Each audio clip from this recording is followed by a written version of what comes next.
car bomb, I bet is, I mean, the hole is probably as big as this room plus the one out there. I mean, it was just a huge, huge crater. She said by the time they got there, and she was driver of her Humvee, they were splitting, like, going through thousands of people to get to the station. So that was a very, very devastating time. The next day, she had to pull duty on top of the police station. This is a picture of her that was actually posted on yahoo.com. I don't know how they got a picture Associated of it, Press Associated picture. Press. But this is a picture of our daughter Laura on top of the building after it had been blown up.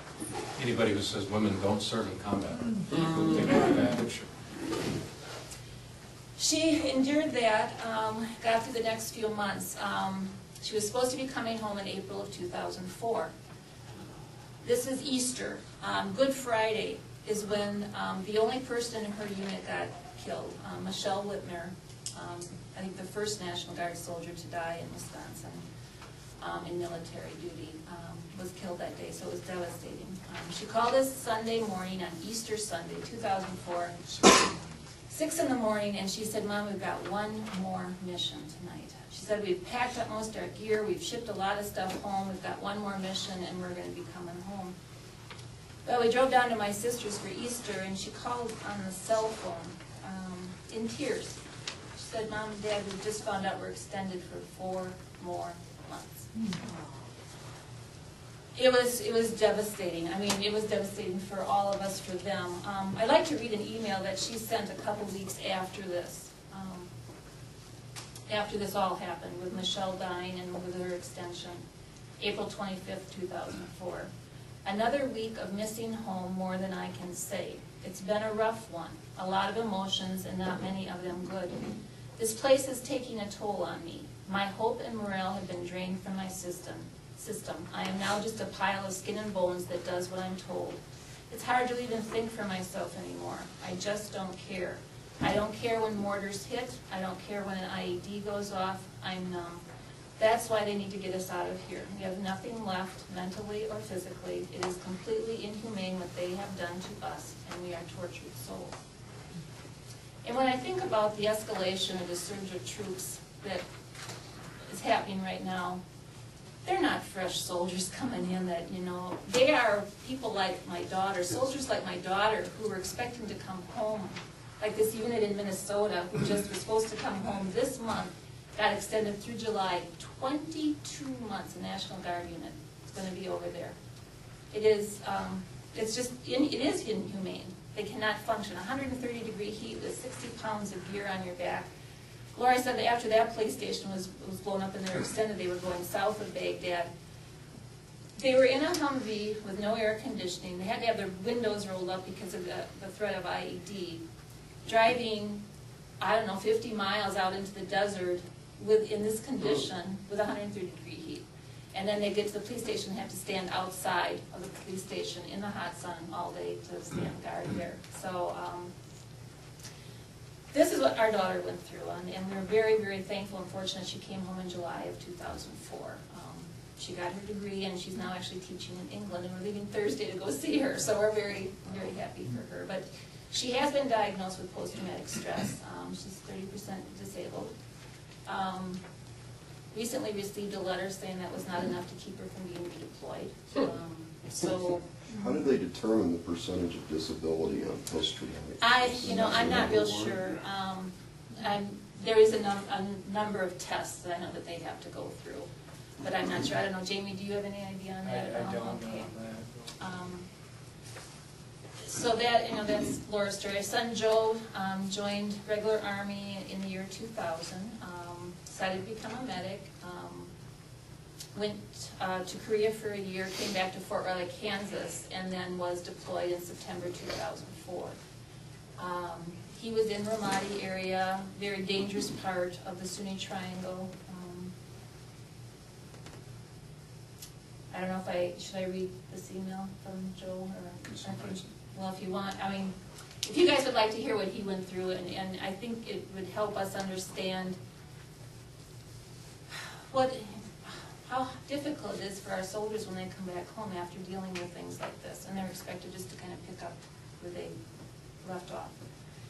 This was in May of 2004, so it was like a week after Laura sent her email. And you know, we love our children and are glad they're honest with us, but boy, it was really hard to get these emails from them.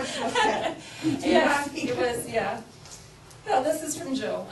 Well, I was in the process of writing yesterday when we were bombarded with mortars, and this is into their compound, and this was a daily occurrence. I mean, they were never safe. They could never relax. One landed about 20 feet from the very tent I was in, and another hit in front of our porta-johns, turning them into Swiss cheese. 2 more landed in our naval motor pool and happened to land in a formation they were having. This was shortly after the Marines took over and there was a new group of Seabees who had just come in. Yesterday was without a doubt one of the toughest and most trying days of my life. Immediately after the first mortar hit by me, they were calling for medics. The battalion commander grabbed me and led me to one of our battalion officers. He was white as a ghost, and all he said was, the captain was hit, and he led me to his room. I'll save you the details, but a piece of shrapnel from the mortar had landed near the porta-johns had gone through the window and basically took off the back of his head. And it was just me and him. After we medevaced him, I kicked everybody out and cleaned up. Tough stuff. He was our headquarters commander and a friend, and he was on my Ranger Challenge team also. Our executive officer was hit in the porta-john along with 7 other soldiers from our company. I ran over to the aid station. It was unbelievable. Bodies were everywhere, and all 44 injured and 8 killed in action. Myself and 7 other infantry guys spent 4 hours treating and loading the patients onto evac helicopters. It was tough, guys, and we got hit again this morning. Anyways, I have to get going. Got to get some rest before tonight. Just wanted to let you know I'm doing okay. Very tired with hanging in there. Love you. Joey. I've been rattling on a long time, and but one thing I do want to ask, if any of you have an opportunity to see the movie The Ground Truth, please do watch that, because it really talks a lot about what our troops have endured over in Iraq.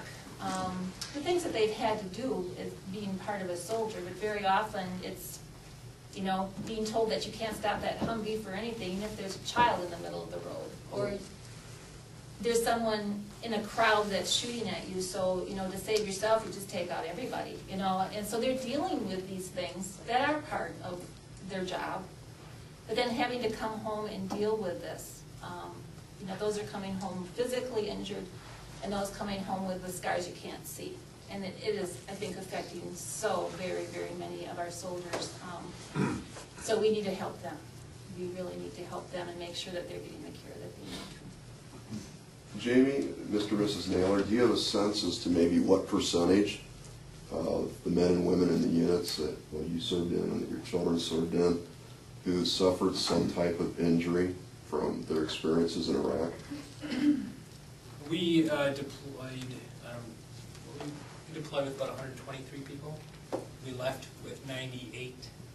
Most of those were medical people with different various, and this varies very widely for medical reasons.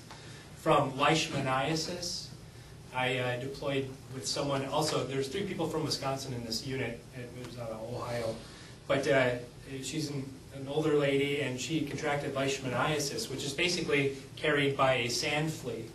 And you break out in a rash all over your body. And imagine sleeping in that 130, or actually at night 100 degrees, that was cool, you know. But 100-degree heat, sweating, and you get these kind of boils all over you, and they never, ever go away. You have that for life. It's just they can control it. They can never get rid of it. They can just control the varying degrees of it, whether it's a breakout or, you know, maintaining it or what have you.